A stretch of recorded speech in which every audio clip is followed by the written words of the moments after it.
Good morning, students. Now we have understood the concept genetic code. It is a set of rules used by living organism to translate the information encoded within the genetic material into a protein.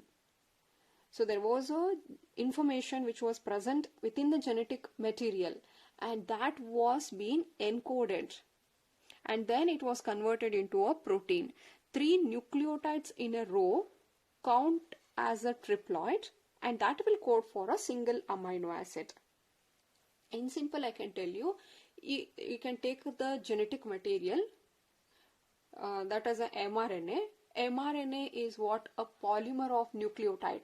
There was number of nucleotide sequence present on the mRNA, and that sequence was actually carrying some genetic information. Previously, it was being converted from DNA to RNA. DNA is also made up of nucleotide, RNA is also a nucleotide, so they exist a complementarity and it was easy for the translation. But hereafter, the nucleotides which are present in the RNA has to be coded into a protein, or they should synthesize the protein. The mRNA was carrying some information, what protein has to be produced. That information was present on the mRNA, that was encoded by this genetic code. So now we know the mutation also. Previously we have studied what is mutation. A sudden heritable changes, you call it as a mutation. Mutation can include either the insertion or deletion or rearrangement of the base pair.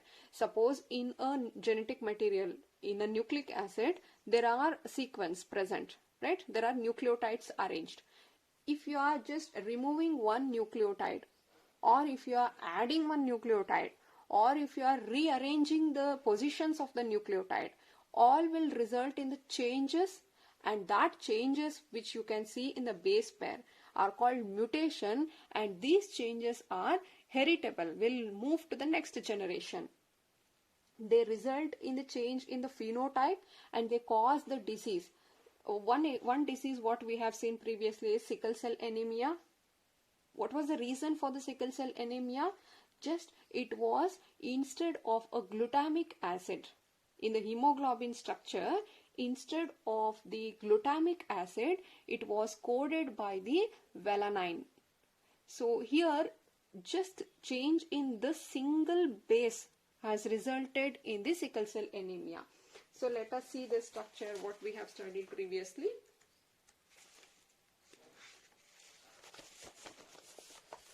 See here, this was a normal hemoglobin gene in which the mRNA had GAG. So now we know that GAG will code for an amino acid called glutamic acid.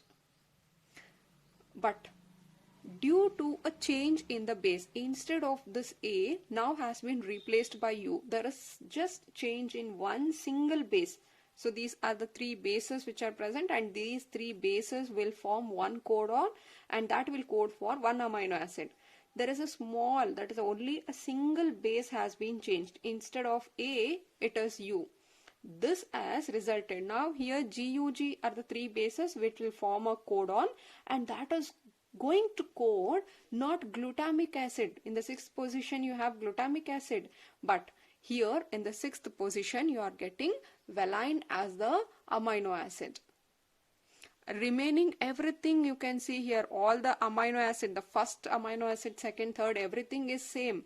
Just there is a change in the single amino acid that has resulted in this defective hemoglobin structure and the change in the RBC cells, which has resulted to form a sickle cell, and finally it has led to a sickle cell anemia. Right? Now the single base pair change, you call it as a point mutation. So now effect of point mutation, that is either the insert or delete of just a single base in the structure gene, can be better understood by seeing a following example. So let us consider a statement that is made up of following words having 3 letter like genetic codon. Suppose just imagine if these 3 are the base. 1, 2, 3, and these base is going to form one code, and the next 3 base is going to form a second codon. Red cap. Just imagine this is one code, second, third and fourth, and we know that each one will code for one amino acid. What will happen if there is insertion of one base again? Imagine there is one base which is being added here.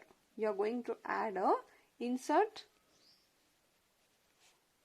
one base, that is here base meaning we are talking of one letter B between these. So now you see what will happen.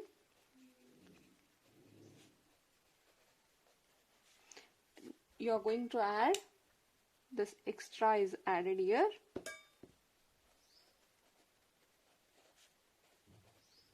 See now this is 3-1 code, second code, third, fourth. Now add one more letter here. We are going to insert one more, that is I here. Now what happens? It is Ram has BIREDCAP.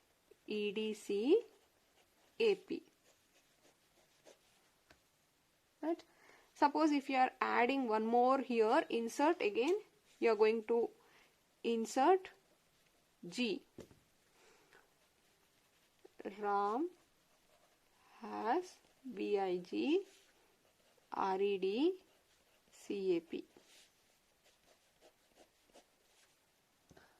Are you getting the concept here? Suppose if you imagine this is a sentence or if this is a sequence, just if you are going to add a single base from the point where you have added. So here is the one base which we have added. From the base what you added here, from this point, you can say entire reading frame has been changed. When you insert 2 letters, in this we have inserted one letter, that extra was B. Here I have inserted 2 letters and that extra is BI. Here also it is same. From the point where you have added the space pair, from there the reading frame has been changed. But when you are adding 3 letters, here the 3 letters what we have added is BIG, all the 3 are extra. When you add this, you can see here what was the original statement. The Ram has red cap was the original statement. Here you can see Ram has, this is extra, but red cap. Here also there is change, but entire reading frame has not changed. Only here you can see an extra addition of a codon. So this one what we are talking, when you add a single or a double letters or a base pair, entire things after insertion, the entire reading frame from the point of insertion or deletion has been changed. And this is what exactly is going to happen in case of genetic material also. Suppose for your reference I am giving you, if this is a sequence.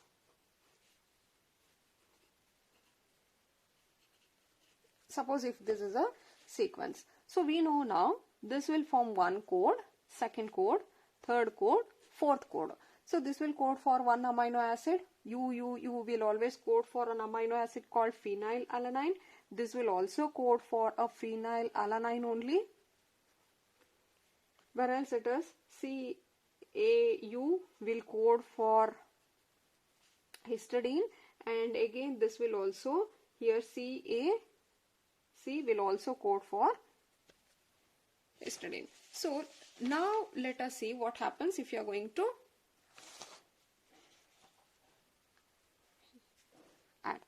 Suppose if I am going to add one base here which is called A. Now you can see here UU will remain same, UUC will remain same. If I am adding this A extra here, CAUCAC, this is one codon, second codon, third codon, fourth codon. These two will be same. But here you can see ACA. ACA will code for a different amino acid called thiosin. And again, even this has been changed. Is the point clear? From the point where you have added, entire reading frame will change. You are not getting the same amino acids from the point where you have added. Similarly, if you are going to add two letters here, two bases are added, AA, two times if I am adding. So now what you get is also a different thing. If I add one more A here, what will become AACAU? So now also you can see here, entire thing has changed. Suppose if I am going to add 3, UUC, 3 if I am going to add, I am going to add 3 bases. Now what happens? Here it remains same. Let us phenylalanine. This is also phenylalanine. This is histidine again, and this is histidine again. This one here, AAA, what we have written, that will code for a different amino acid which is called as lysine. Can you note the effects here? Addition of a single or a two base pair has changed entire reading frame after the point where you have inserted. But when you are adding 3 or multiples of 3, entire thing has not changed. It is just addition of 2 or 3 amino acid has been added. Multiple or deletion of 3 or its multiple bases, insert or delete. You can insert or delete one or multiple codon. Hence, one or multiple amino acids and reading frame remain unaltered from the point onwards. You can see here, except this, the reading frame was unaltered. Here also it is unaltered. Here also it is unaltered. When this happens, when it is 3 or multiples of 3.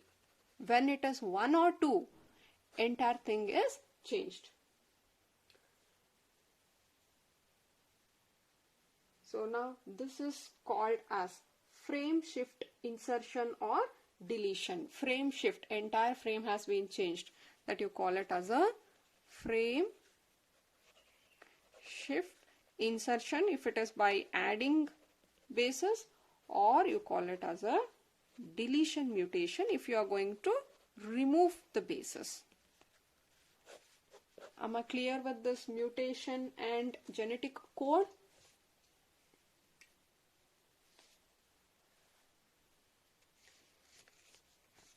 Now, let us now see the structure of tRNA. See, tRNA is very important for the translation.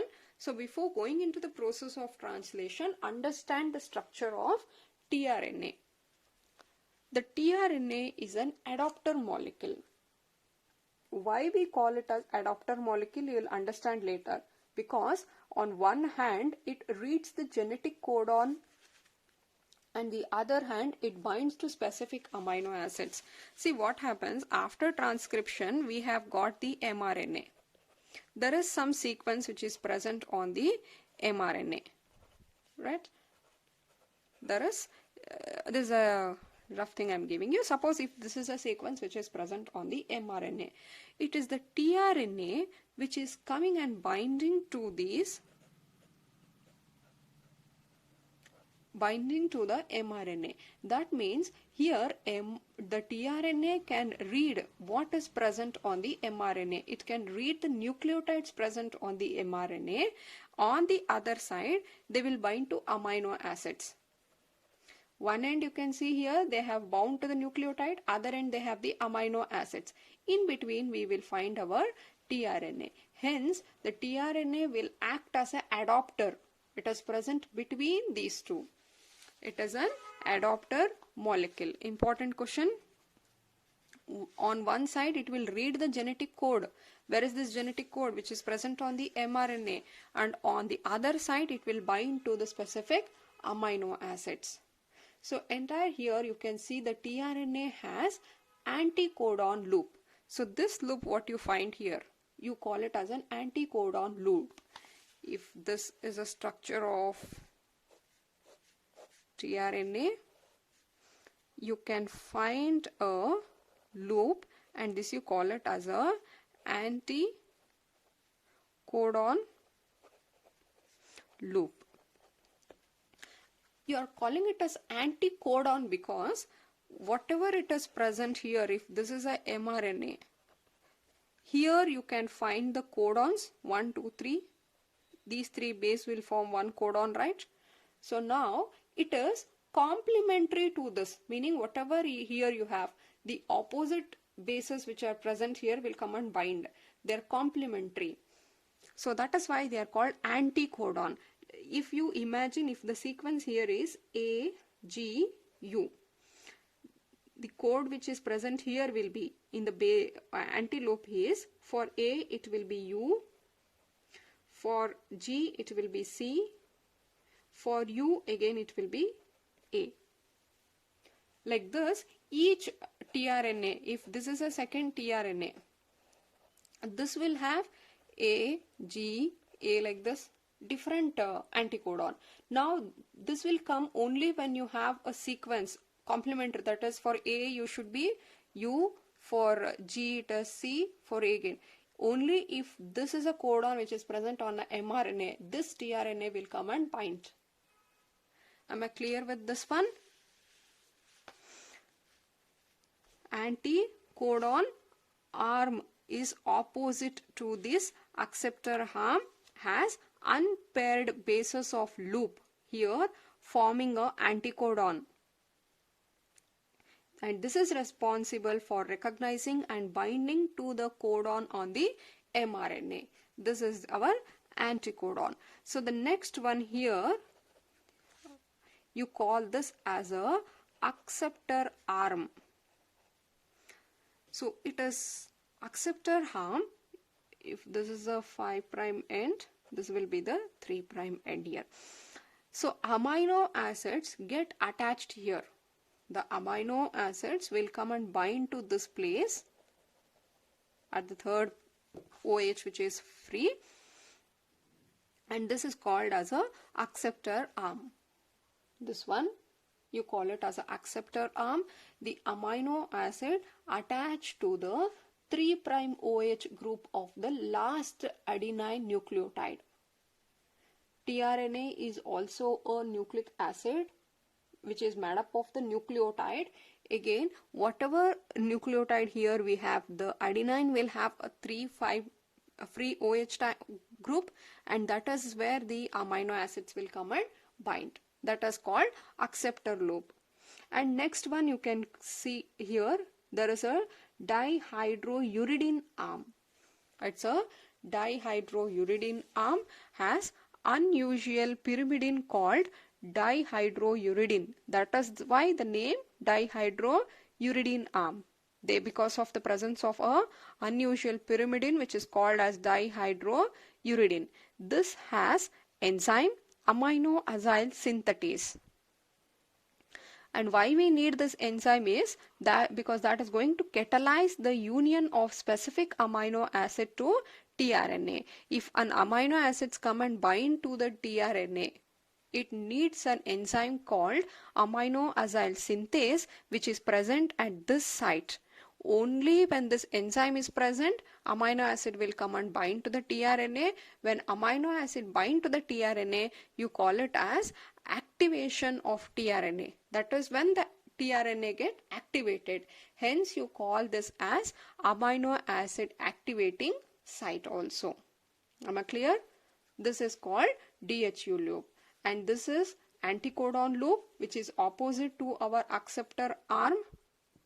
The main function of anticodon loop is what? They will come and recognize and bind to the mRNA. Binding is such that whatever the codons which are present here, the opposite codon containing tRNA only will come and bind here. And next one you call it as a pseudouridine arm. This is called as a, this arm was an acceptor arm. This loop what you can find, this is called DHU loop, and this is anticodon loop, and this one you call it as pseudouridine arm. This contain unusual nucleotide like pseudouridine, a dimethyl guanosine and iosine. This is responsible for recognition of ribosome during protein synthesis. This will recognize the ribosome. We will see why how the ribosome and why ribosome is needed in the translation process. So that is why this is also called as ribosome recognition arm. This is called acceptor arm because it is going to accept the amino acid. This is called as amino acid activating site because this has an enzyme which will help the amino acids to get bind to the tRNA, and this is called as an anticodon which is responsible for identifying the mRNA and binding, and this is a site which is responsible for recognizing the ribosome. Apart from this, you can see a small arm here which is called as a variable arm. This is between this pseudouridine and the anticodon arm, and we are not very clear with what is the actual function of this variable arm. So this is a structure of tRNA. Right now, there is each tRNA will bind to a specific amino acid. So if we say there are 61 codon, right, there are 61 tRNA also, because a complementary to this codon should be here. Why 61 only? Because another 3 are called as a terminator codon that will not code for any amino acids at all. Therefore, there is no tRNA for stop codon also. There is only a 61 tRNA present. Clear? So they can ask you why tRNA are called as the adapter molecule. Right? Thank you. In the next class, we will see actually the translation. After understanding the translation process, you will get more idea regarding the tRNA also. I always here recommend you to watch some animated videos of replication, transcription and translation. So for better understanding, you can just refer any of the animated videos which are present or available in the YouTube. Right? Thank you.